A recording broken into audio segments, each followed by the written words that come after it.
Мындан 33 жыл мурун 1989 жылдын 15 февралында советтик аскерлер Ооган жергесинен толугу менен чыгып кеткен. Бүгүн Баткенде бул күн белгиленип, ардагерлер курман болгон куралдаш досторун эскеришти.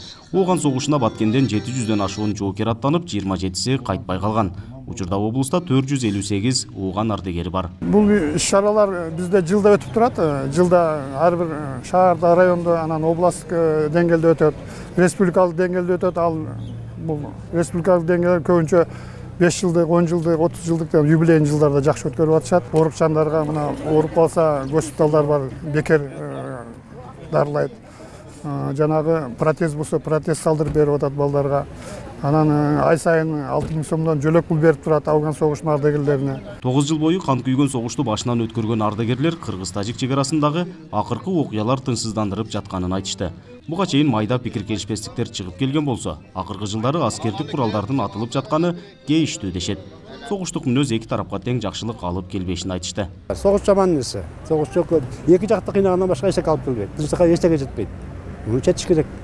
Дипломатиялык жол менен, сүйлөшүүлүү жол менен чечиш керек. Буга чейин тополоң башталганга чейин биз тариктер менен катташып, Согдо уласы менен өтө тыгыз байланышта болчубуз. Алар бизге келип, биз аларга барып кыймак керек. Өзүңөр билген баягы шарттарга байланыштуу азыр бул мамиле токтоп калды. Буюрса жакшы болуп кетти деп ойлойм. 1979-1989 жылдары советтик армиянын катарында кыргыз-тажик жоокерлери бир фронтто болушкан.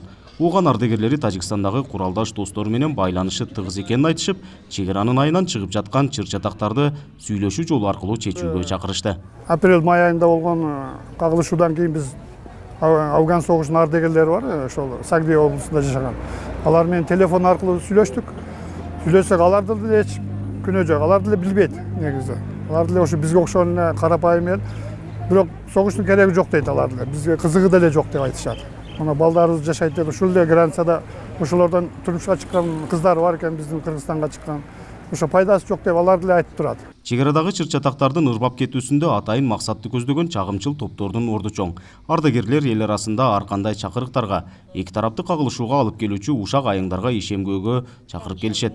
Тынчтыкты сактоодо дагы деле Ооган ардагерлеринин орду чоң дейт облустук ардагерлер кеңешинин төрагасы Акмырза Тагаев. Себеби булардан эл менен бирге жүрүп, ар бир айылда ардагерлер бар, алардан өздөрүнүн түшүндүрүү иштерин айтып, анан жеңил көчпөөгө, мисалы үчүн ар кандай ушак кандай мындай ордундалбаган сөздөр чыгып кетет да, ошолорго жеңил көчпөй, ошол сабырдуулук менен, ошол мыйзам чегинде чечүүгө булар элге түшүндүрүштөн жүргөзгөн салым кошушат да. Кыргыз-тажик чек арасынын узундугу 970 чакырымдай болсо, анын 519 чакырымы такталган.